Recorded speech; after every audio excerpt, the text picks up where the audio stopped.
Salutations everyone, I hope everyone is doing well. Welcome to today's second upload, whichever you want to call it.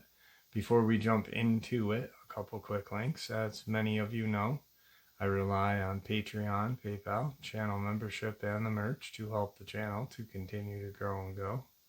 Links to Patreon, PayPal, and channel membership is in the description below. Merch displayed directly under the video. Also, Dogman, Frightening Encounters, Volume 1 through 3, the audiobook versions. They were written and researched by Tom Lyons, narrated and produced by me, Jeff Nadolny. Those audiobooks are available on Audible, Amazon, and iTunes. Links to which are also in the description as well. And with that, I have taken far too much of your time. Let's jump in to today's second bonus, shall we? Right, so today's experience comes to us via husband and wife, Jenny and Matthew, and they had their experience and still live in the same area that they had their experience at. In a remote northern area, Shushan County, Idaho. They will never forget the day they encountered what we know as Dogman. It was September 2018, and it was Monday and Tuesday, the 24th and 25th of September. So just a couple years prior, Matthew had inherited his grandfather's ranch. It was not like a turnkey ranch. When they moved to it, they had to do a lot of work. Matthew is fortunate enough, he works for a computer firm in California, and he can work from home. He's an IT guy, so he works from home, and Jenny has a fortunate life of being a stay-home wife, caregiver to their two children. And so when they had the opportunity to move from California to Idaho, they took it. They didn't want to raise their two children in California. I guess the way everything was going during that time, and they had decided that Jenny would homeschool the two kids, and Matthew could just work from home. They could revitalize this ranch that his grandfather had left them and live peacefully and kind of away from, not really off the grid, but away from people. And they had made some friends in the surrounding areas, in the little towns around the area. So their kids, as they got older, could have friends and such. But more or less, this was for both of the adults' sanity. They had both lived in California for the majority of their lives, and just really wanted a break, a chance to just get away from the rat race. And when they had inherited this was in 2014, his grandfather had passed away, and he had remembered going there when he was a kid, and it is still to this day a very special place for him. He truly loves the area and still does, even after their just unbelievably terrifying nights. So they move out in 2014. There's a lot of work to be done. And of course, they had flown out and driven out to the ranch prior to moving out. Got some estimates on a whole renovation of everything, and what to expect, this and that, because Matthew growing up only spent very limited time. He wasn't raised there, but it was something that he remembers loving. And when he was younger, the place was so much different. His grandfather was a younger guy.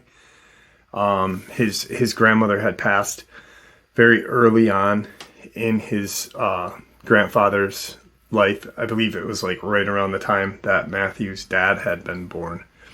So he didn't get a chance to meet his grandmother. But his grandfather had really made this ranch just a beautiful place. But as he got older, he couldn't do a lot of the work anymore. And it did fall in minor disrepair. Of course, there was a lot of plants, a lot of nature reclaiming and such. An old barn that had actually been very, very nice barn when Matthew was younger had to be torn down. There was they had to dig a new well, just a lot of things and a lot of money to put into this place to make it their home. So at around 2016, they had it for 2 years, and excuse me, I'm sorry, and sunk a lot of money into it and made it what it was, made it their home. And it was now this just very special, beautiful place for them and their kids. A whole new barn system set up, a place where they have some horses. They could teach their kids how to ride horses. A whole renovation on the interior and exterior of the home. And it was just absolutely beautiful. Still is to this day.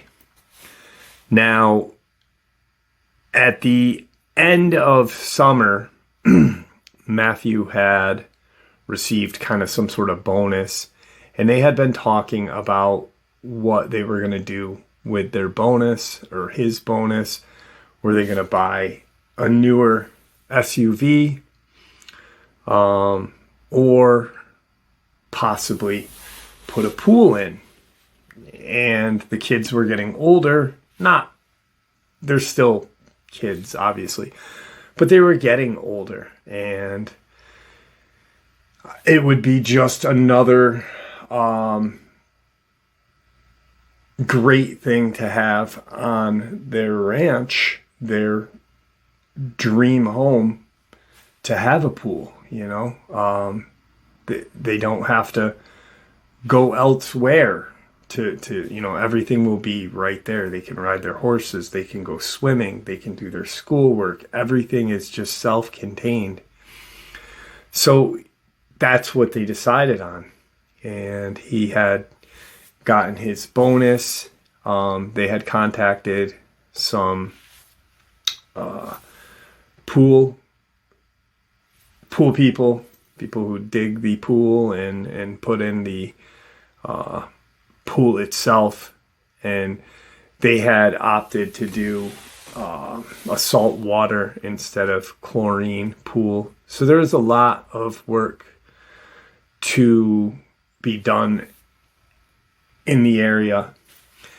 And they had some workers on their property for a couple weeks digging, removing root balls, and just, really cleaning it up, putting pavers in, landscaping, everything that goes along with an installation of a pool.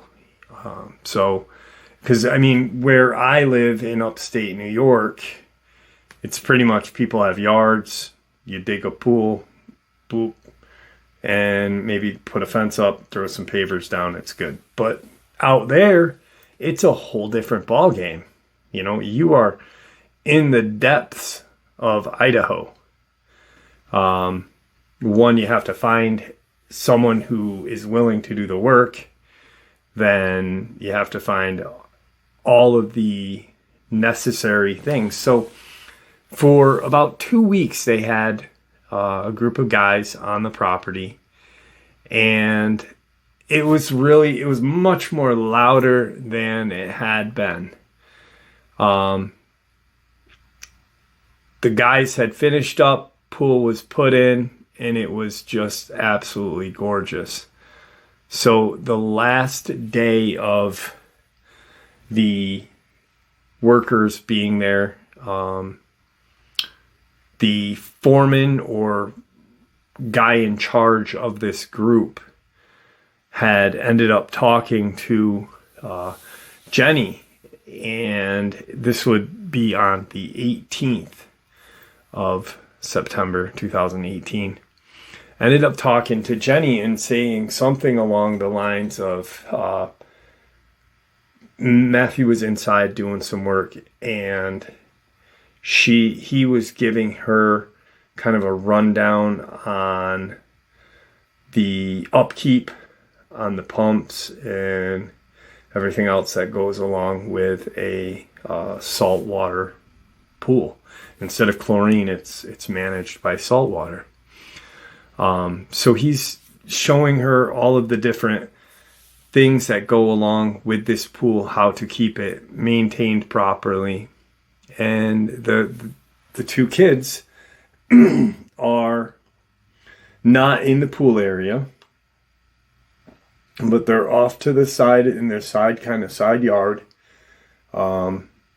just playing. There's a small wooden swing set up, and the woods are surrounded by woods. So the wood line is probably 150, 200 feet from where the kids are.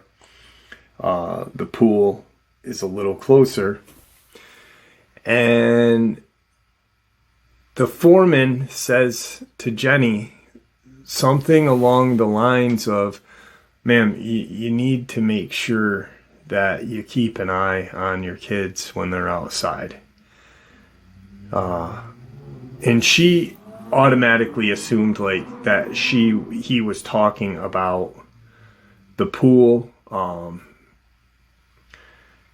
accidental drowning or something. But so she's like, "Don't worry, they won't even be out here without me and Matthew." And he's like, no. He's like, "There's some strange stuff in these woods out here. Maybe you should ask your husband a little bit about what goes on, out here," because he had known Matthew's granddad. There's pretty much what he was saying is, there's something out in these woods. You need to keep your kids safe. He's just elaborating.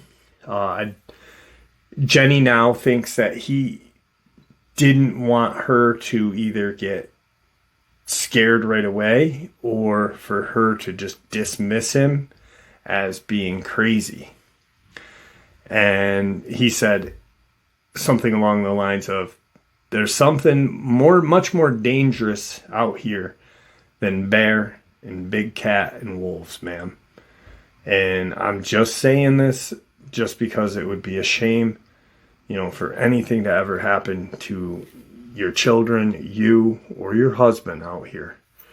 And I hope that your husband has, some firearms.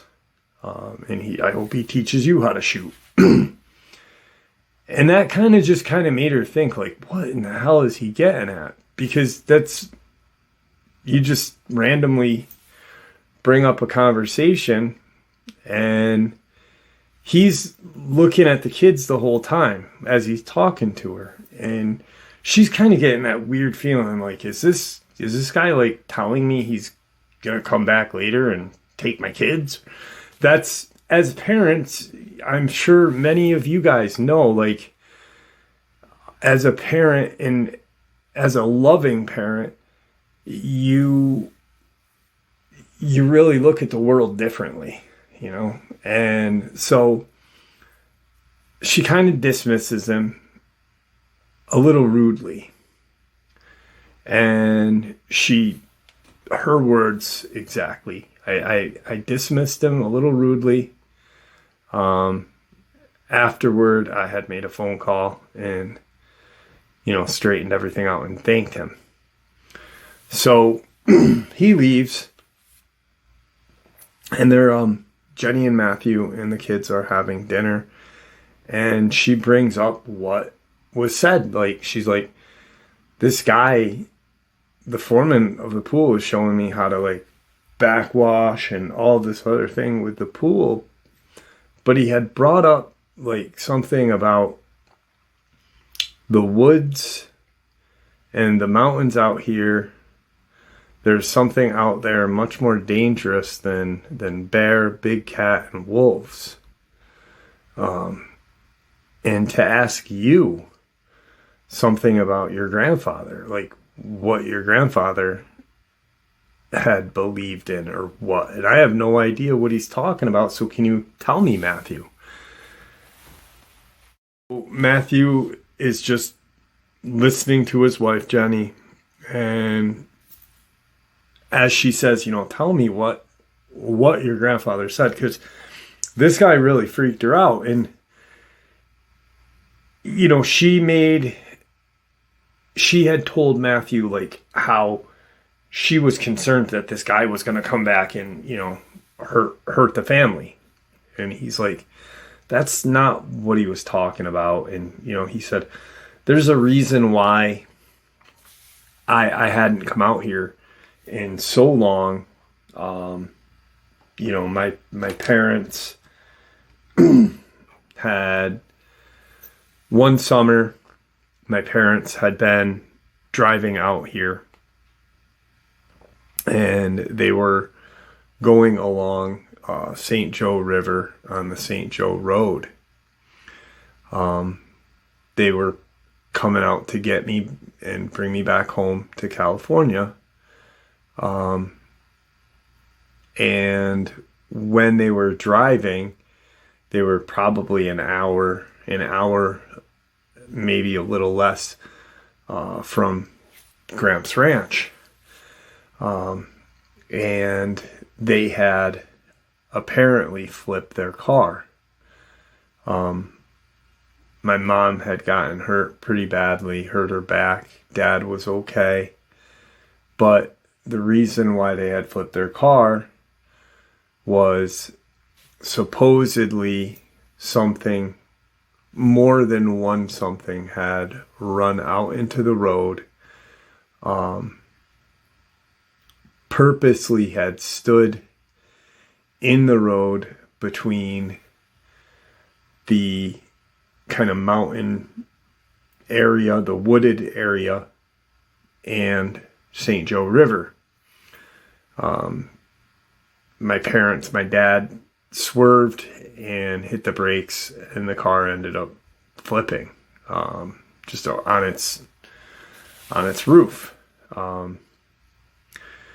What they told the police officers was that it really looked similar to large wolves.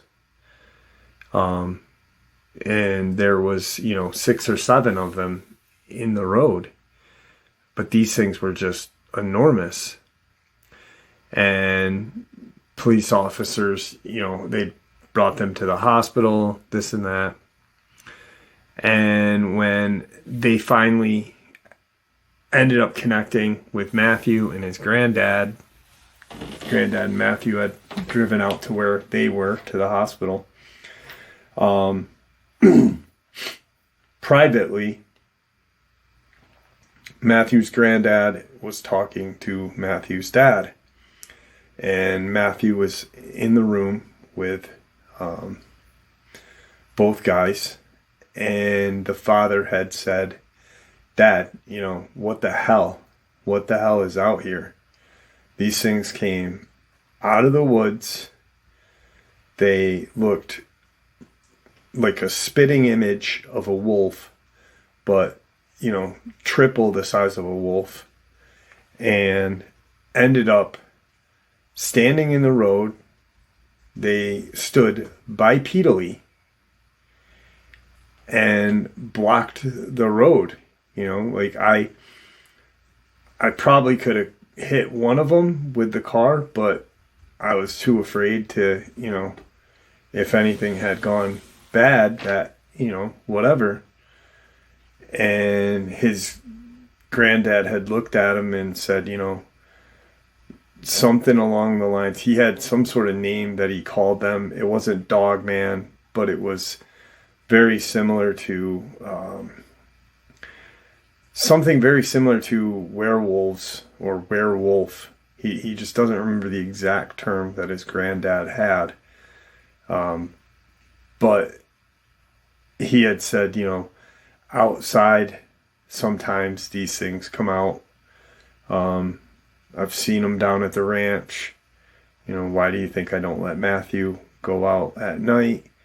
I'll accompany him and this and that. So law enforcement ends up writing it off as wolves had, hindered traffic or whatever and made them crash. Matthew's dad now was aware of some sort of something being out there. His dad did not grow up at this ranch. After his dad had gone into the service, that's when Matthew's granddad had moved out and bought this property. He had grown up in Wyoming somewhere, close to a reservation. But so he was kind of used to, the weather and the vastness, the aloneness, this and that. And after the accident, his mom was fine, but she was hurt pretty bad, bad enough to be in the hospital for a couple days. Matthew's dad and mom had made came to the conclusion that, what we saw was definitely not wolves. I know what you saw, you know what I saw. Apparently, your father knows too. So let's not send Matthew back. And if he's older, he wants to see his grandfather, he can go see his grandfather. But as long as he's, a youth, I don't want to risk it, especially with what your, father's saying to us. And they both agree. Boom. So from that moment on, Matthew, the only time he saw his granddad was when his granddad would come out to visit them in California, which was very, very seldom. Now, when they had moved out here, Matthew and Jenny, there was obviously probate court, this and that, everything documented. And there was a folder, a sealed folder that the lawyer, Matthew's granddad's lawyer, had handed Matthew. And all the paper, this had nothing to do with, the house getting signed over to him, the property. This was just something personal and when he opened it, his grandfather had said, I really regret not spending more time with you. I should have told your parents the truth about what is out in these woods, and I hope you can forgive me. But these things are still out in the woods, and when you do move here, if you ever do move here, or if you use it as like a summer retreat or whatever, all of my rifles and all of my firearms are locked, under lock and key in a gun safe down in the basement. There's also a shelter area, a very small kind of underground bunker, almost similar to like a tornado shelter, but a little bigger. And there was directions of where it was, this and that, and it was in that dilapidated barn. So when they had their new barn built, Matthew had left the accessibility to this sheltered area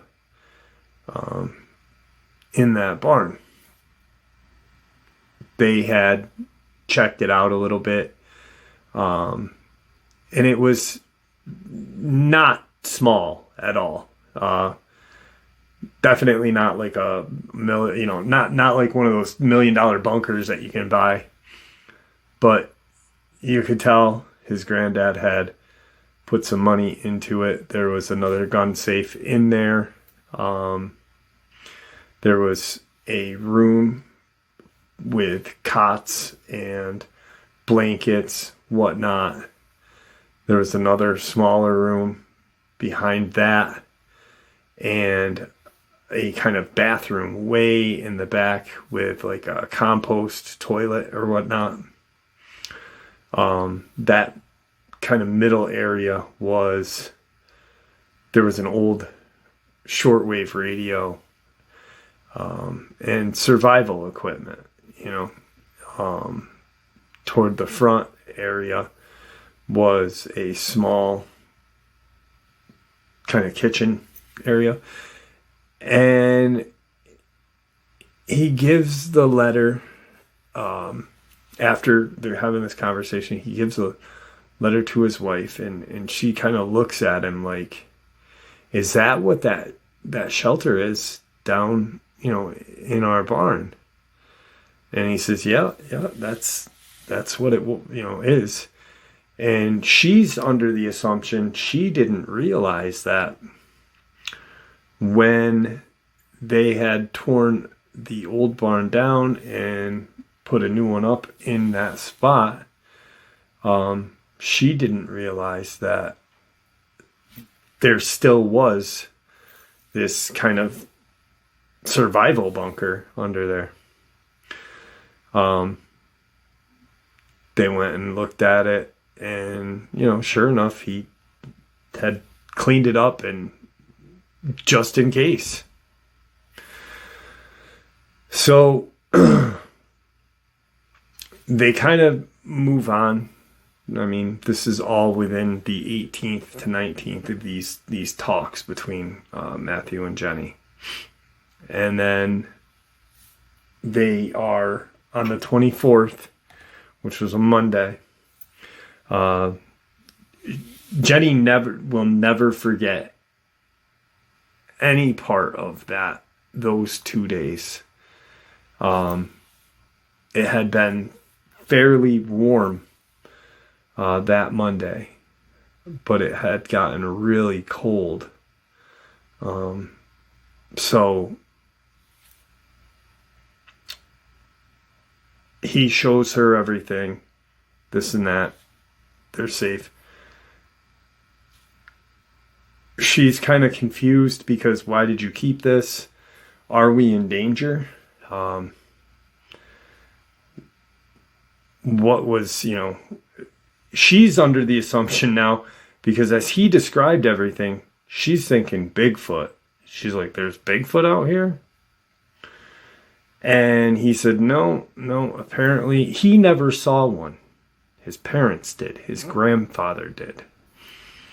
And apparently, according to mom and dad, these things were bipedal, very structured, similar structure, muscle-wise to maybe a Bigfoot, large tail, just very, very canine-like. And she's, for that time being, she was contemplating on leaving.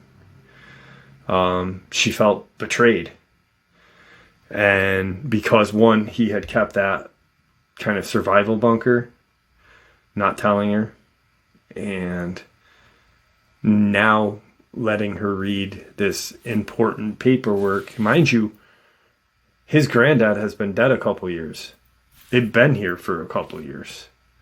You're just telling me that this shelter's been here this whole time? In our barn, Where is it? Because I've never seen a door going to it. And why haven't you showed me this paperwork? So there's a little bit of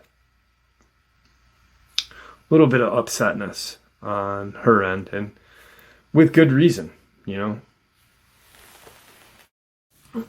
So now the 24th comes. Obviously she didn't leave. He lets her know, we've been here for 2 years. We haven't seen anything. I wanted to keep the bunker or the survival bunker, pretty much, because my grandfather had put all this money into it. It's up to date. It's got that composting toilet. If something were to ever happen and we had to shelter, we'd be okay. We have something that people don't. He had put money into it, a little bit of upkeep while the barn was getting constructed. So they worked it out. And Monday the 24th is the day that both of their lives changed, and their kids. Now, they are having dinner, and how their house is set up, and their dining room kitchen outlooks their kind of backyard. They can see their pool, they can see the kids' play area, and it's beautiful. They really put a lot of money into this home. They're having dinner. The two kids are on one side of the table. His wife sits at the end where the sliding glass doors are, and he's at the other end. During dinner, he gets this weird look on his face. And Matthew, per Jenny, is, kind of a funny guy. He'll mess with her and, play tricks on her and stuff. He's staring at her, but he's got this weird look on his face.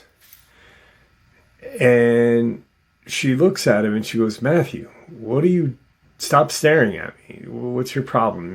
And she kind of giggles because that's just something that he would do. Make a goofy face or, randomly stare at her and just kind of. The oldest kid looks at her and says, Mommy, Daddy's not looking at you. Daddy's looking at the monsters. And she turns and looks, and in the kids' play area, so you've got the pool, It's got a fence around it. The kids' play area. And there's another kind of fenced in area because it's fenced in so the kids can't run around or run off out of that area.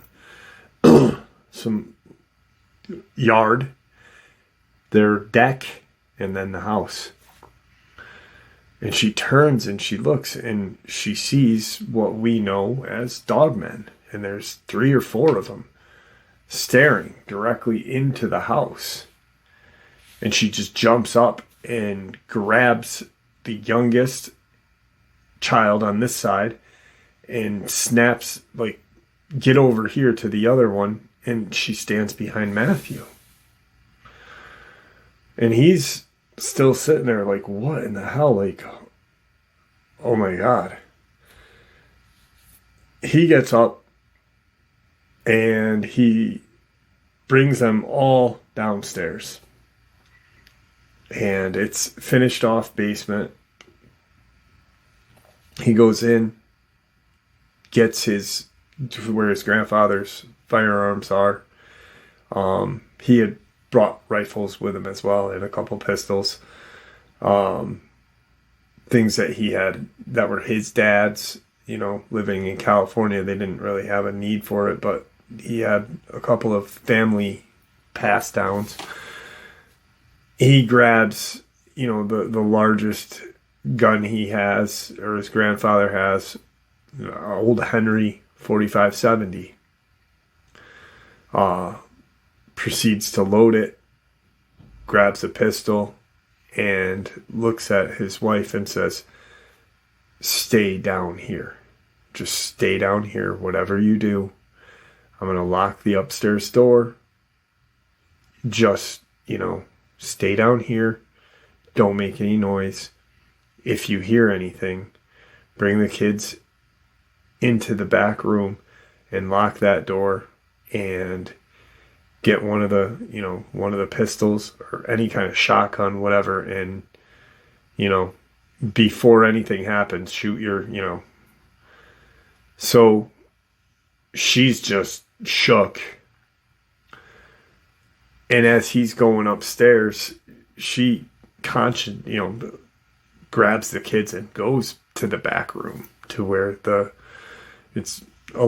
he's gun safe, loading table, everything's there.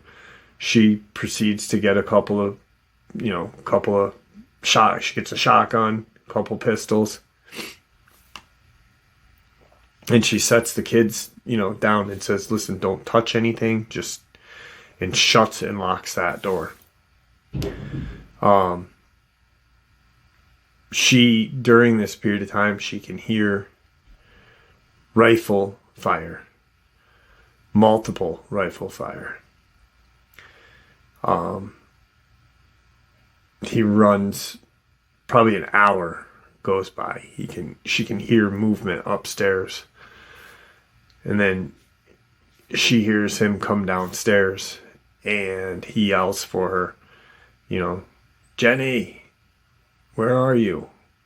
She opens the back door and he runs in and he grabs 308 and a box of shells.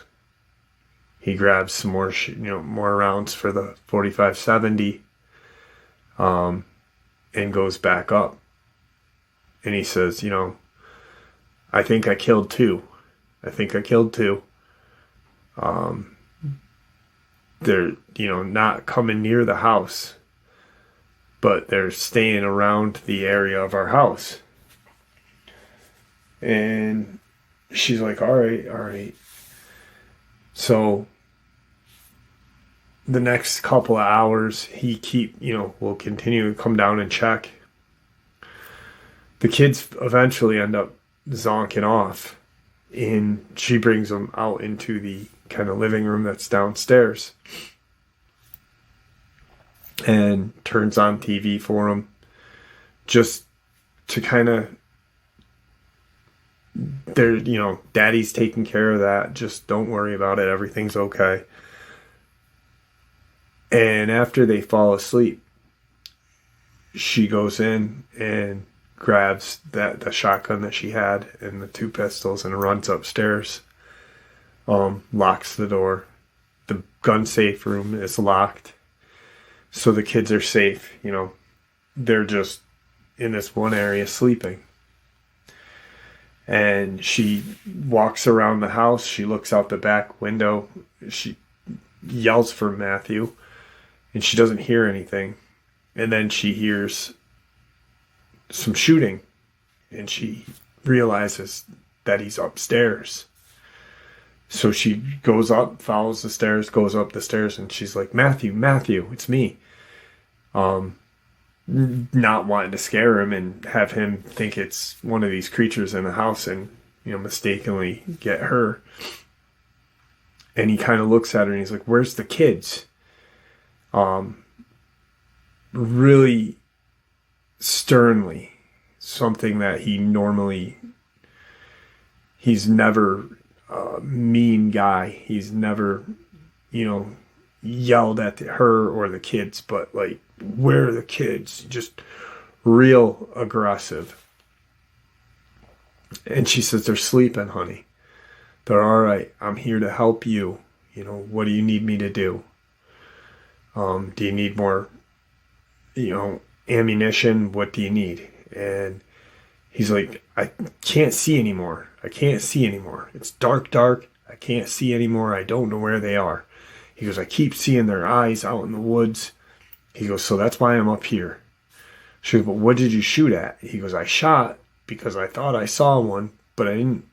He goes, I didn't hit anything. He goes, it was just, I don't know. And so she looks out the window and she's looking and it's dark, you know, and nothing.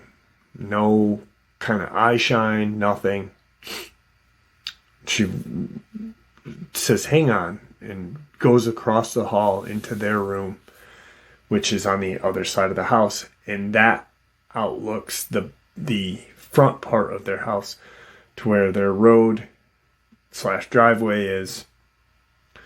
And they have about an acre, maybe an acre and a half of land in the front until there's woods. All clearing.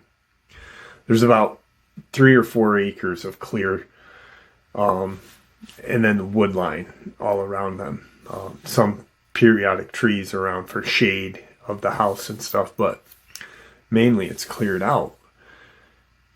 She's in their room and she's out looking, and they have one of those kind of balcony that you can just step off into and outlook, you know, your front yard or whatever, or more or less something just to open the doors when it's summertime to get fresh air. But she stands out there and she's looking and she doesn't hear anything at first, and then she hears what she thought was breathing, and she looks down into the driveway. Their garage is right under, their garage door is right under where their bedroom would be. And she looks, and there's 2 dogmen standing right there, staring up at her, growling, like, and she hears their growl and their teeth snapping, like as they're growling, they're closing their mouths and stuff. She immediately just pumps the shotgun and just shoots down into the driveway. Not thinking, you know, just does it. It's like reactionary. And she knows how to shoot, not because of Matthew. Matthew had, you know, given her a refresher course and stuff and taught her more about firearms, but her dad used to shoot a lot. And he had taken her and her sister and taught them how to shoot when they were younger. So she's fairly I guess mildly knowledgeable about firearms. But boom, and which, not thinking and being not that experienced, as she shot that shotgun, how she had it pointed downward, it was off of her shoulder a little bit. So when it kicked, it came up and just thunked her shoulder. She ended up dropping the shotgun. But she ended up hitting one of them. And it made this loud yelp and kind of stumbled off. And the other one just took off like really fast into the woods. The other one stumbled off and it fell, picked itself back up, and ran into the woods as well. Not very quickly. As this happens, he runs in. "Are you okay?" She's like, "The gun fell out of my hand. I can't believe it, but I did hit one. I hit one." The sun's in the horizon, and they're now looking, and they can see all of these, not a lot, but maybe 3 or 4 sets of eyes in the woods, these red dots, and they see them just for a few minutes and then gone. He's like, "Go check the kids. Go check the kids. Make sure they're all right. But when you're going downstairs, don't run down and just walk blindly into the downstairs, not the basement, but the first floor. Don't walk blindly into it in case one got in the house." He's like, "I doubt one did. We didn't hear anything, can't hear anything, but just in case." She does, and he's still up looking, and he's checking all the rooms to make sure nothing had gotten in there. She goes down and checks the kids. Sure enough, the kids are out like a light still. And shortly after, Matthew comes down, and it's now about 6:30 in the morning. And he's like, "Are you okay? You know, sun's coming up. I'm going to wait until the sun is up, and I'm going to take a look and see, what's out there, and see where the ones that I hit are. Check and see if I can see any blood on the one that you hit. Grab our shotgun." Day wakes, he does everything that he said he's going to do. Now we're into the 25th. So he goes outside, looks, and he knows right where the 2 that he did get were. I said were because they're not there now. What he can see is drag marks. So sometime when it got really dark and he couldn't see, they must have came and dragged the other 2 back into the woods. He walks around, grabs the shotgun, sees a large blood trail because she had just pumped it right into this thing's face. And there's clumps of hair, clumps of flesh, and he proceeds to walk out, goes in right to the tree line and looks. And just faintly he hears growling. But he doesn't see anything, and he's got his rifle, he's got a pistol, but he's got the shotgun, and he racks it, and he just shoots into the woods. He's not aiming at anything, he just shoots. Because you're going to growl at me, I'm going to shoot something in the woods roughly where I think that growl is. He knows he's not going to hit anything because you can't see anything. As he does that, he hears Jenny yell something like he can't make out what she's saying. But he kind of turns and starts walking back. and she's pointing at something. And he turns to look, and he turns and he looks, and there's a lump of mass, pile of mass that he can't see what it is. And he starts to walk over, and he realizes, holy shit, there's one of them. There's one of them. And it's in their yard right next to the wood line, like right there.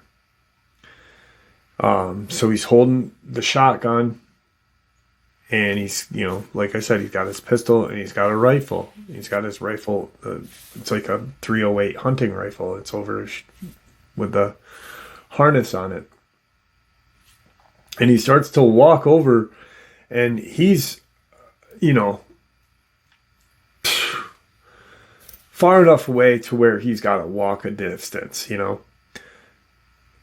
And as he's maybe halfway to it, his wife screams again. And he looks at her, and she's screaming. And he can't make out what she's saying because his hearing's kind of messed up from the night prior shooting. But he realizes, and he immediately turns around, quickly, and has that shotgun right up. And one is standing 40, 50 feet from him, looking right at him. And he raises the shotgun, and it drops down onto all fours and just stares at him. And it's looking at him, he's looking at it, but it's not staring directly at him. It had been, but it's not. And all of a sudden it just jumps into the woods, so quick. Even if he wanted to shoot, he may have clipped it, but it was just gone. And he's looking what the fuck? And he shoots into the woods once again, not knowing. He just wants to scare him away. And he turns around to go and walk to the one that's down on the ground, and it's gone. It's gone. And he turns and walks back, and he hears his wife, and she said, "It was a distraction. It was a distraction." And he goes in and they talk. And as they're talking, Jenny's realizing these things are smarter than what she thought. These things use each other as distractions. These things, worked as a team, worked as one. They clean up their house, and they don't have any family or friends in the area. They have a couple, friends that the kids play with, but not family or friends that they're going to be like, "Hey, our house just got there's fucking dogmen in our backyard. Can we stay at your house?" So they're kind of prepping for the next night. And they're talking to each other should we just get some shit and bring it into the shelter? Should we, leave? Let's sell that place, let's just. And Matthew's like, "I'm not selling." He's like, "I'm not leaving." He's like, "Well, what the hell brought these things here?" And he and his wife think that because they put the pool in and there was so much commotion with the excavators and all of that, because when they redid the house, there was commotion, but it wasn't excavators going through, and just tons of noise. They decide to, if this night is like last night and worse, then what we'll do is we'll sell. We'll leave and sell.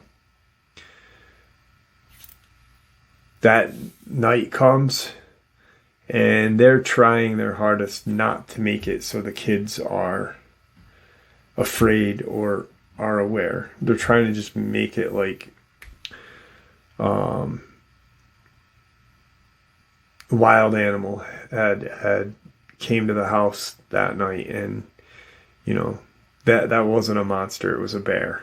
They to this day, their kids, and they are older now, not a lot older, but they to this day don't know what all went on that night. They both still think it was bear.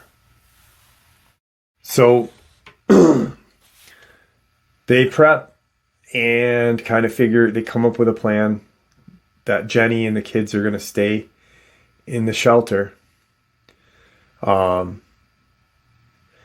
They tested their cell phones, to see if there could be any communication between each other. And they could get cell phone coverage. She could get his call or text through, because she's underground, not deep underground, but, far enough. So she's going to be under there, and he's going to communicate with her via the phone. And if anything is to happen, get out in the morning and leave, if something bad happens to him that night. So they prep, and right around 7 o'clock, right when it's getting dark again, the kids and her go in. He walks them in and shuts them in and locks the barn and starts walking to the house. And he goes in his house. He turns all the lights off, except he goes upstairs and he leaves a few lights on in the hall. But he's got a clear shot from front to back where he can run to. And so from the back room to their bedroom, he can pretty much see everything. He can see the backyard, he can see the barn, he can see pretty much all his yard. And he's through, and he looks out, and he doesn't see anything. So a couple hours go by, and he starts to see eye shine in the woods. And he's like, shit, they're back already. All right, well, he debates on shooting into the woods. He doesn't. He goes to the front part to check and see if there's anything near the barn. Because where the barn is, he can't see. The barn's on the other side of the pool area, so it's like over here. So he's got to go to that other room, their room, to see it. So everything's okay. And he's keeping an eye there because he can see some eye shine over to the side, off to where their driveway kind of would be. And he goes back over, and as he's walking over, he can hear something moving in the woods, because he's got the window open so he can look out. And he gets out and he looks, and he can see one running away from the house. And it had been bipedal, but then dropped to quadruped and ran into the woods. And at that very second, he thought about shooting it. He had put his scope up, he had kind of had it in his sights for what he could see, because it's getting dark, but there's his lights in the yard. He's got a couple pole lights. And he thinks about taking the shot, and he doesn't. For some reason, something said don't. And the whole night goes by. No eye shine, nothing. His house is getting cold because it was cold that night. It was sunny day, and Jenny remembers like mid 60s, beautiful fall day. But it got real cold, and he waits all night. Dawn comes, and he starts to walk down. And as he's going out the front door to go get the kids and her, and he calls her. He's like, "We're okay." He's like, nothing happened tonight. He goes, I saw one. He goes, I didn't see anything else. And he's walking by, and he goes, "What the shit?" He goes, "What in the hell is that?" And he goes to their deck, and on their deck is a deer.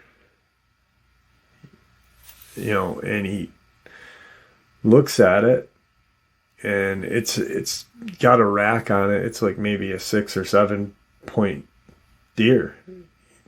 Walks out onto the thing and looks at it, and he's looking to see, how badly it had been mauled up by these things. And he's kind of flips it, not really, he can't move it completely, but he's looking, trying to see. And he does see some sort of damage, but he looks, because there's some blood on his deck, and he sees a hole in its neck. And he's like, He's like, I wonder.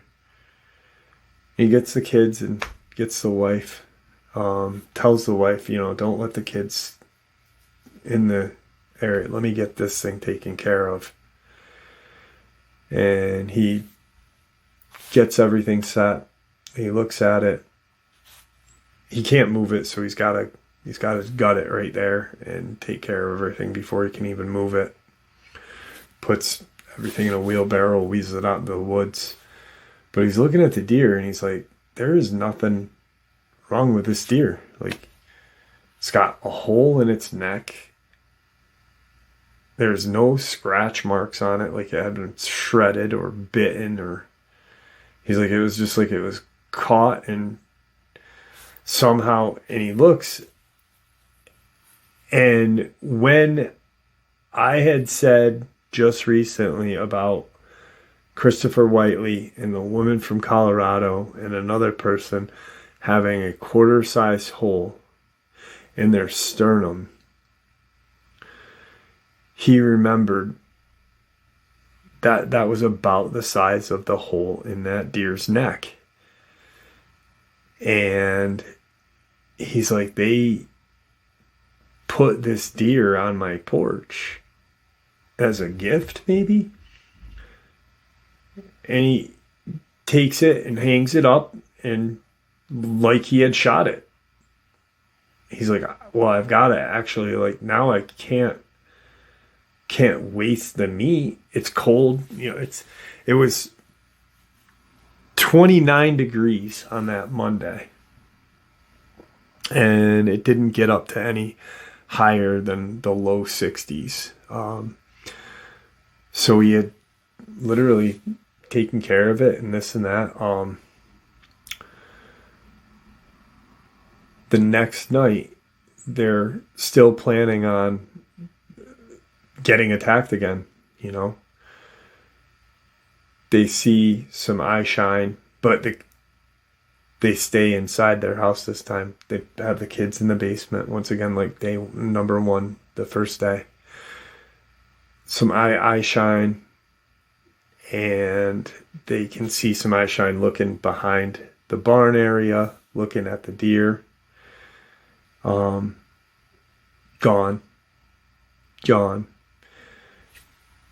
Couple days go by, they don't see anything anymore, and he takes care of the deer, dresses it. Obviously, he let it bleed out, but it wasn't hanging up for a couple days. But he dressed it and cleaned it up, and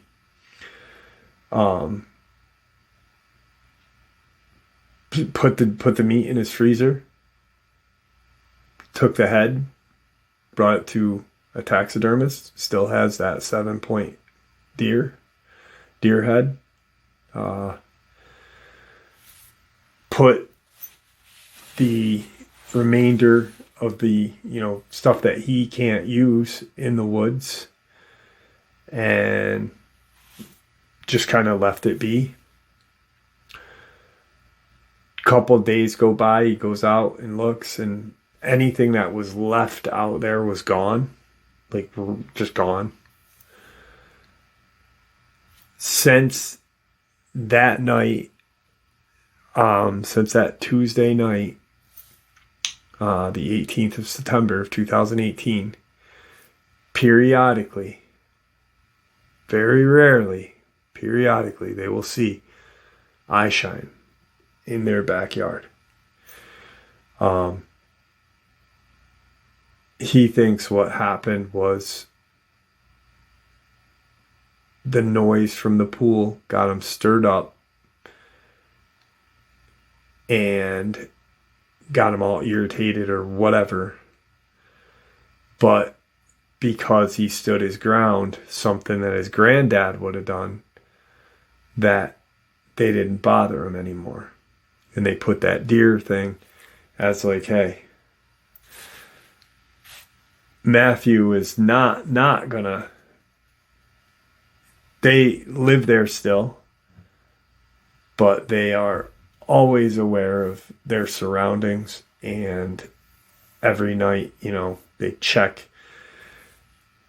He has thought about gifting, putting something out for them. Jenny had kind of put a kibosh to that. Don't do that. Let's just leave it as it is. That was like their token saying, hey, we'll leave you alone. You leave us alone. We understand. This is yours. So, since September 2018, they've maybe seen him 6 or 7 times periodically through those 7 years now, and never had any kind of altercation since. So Matthew really thinks that his granddad had possibly had one of those altercations with these things, and that's why he had that shelter. Firearms in there, firearms downstairs, reloading station downstairs. Now, even though they did renovations on that house, there were certain things about the locks on the doors that Matthew had kept because he knew his grandfather did things. Just anything that was ever done was done with reason. And if need be, he could lock himself somewhere, and if these things came into the house, he could at least fight his way or have one last stand wherever. So fucking crazy, man. Imagine like having a night of hell, getting prepared for another night, and then having a deer carcass left on your porch or your deck. Yeah, folks, I hope you all enjoyed today's second bonus as much as I enjoyed sharing it with you, and I'd like to thank you all for supporting the channel. After all, it is your support that helps this channel to continue to grow and go, and what gives us all a place and a chance to share our experiences and theories judgment free. Everyone is simply treated with the respect that we deserve here. Please stay safe, happy, healthy, and ever vigilant, keeping an eye on our children, pets, family, and friends. These are real. These events have happened. Share this information with those you love and care about, and it may just help save their lives sometimes.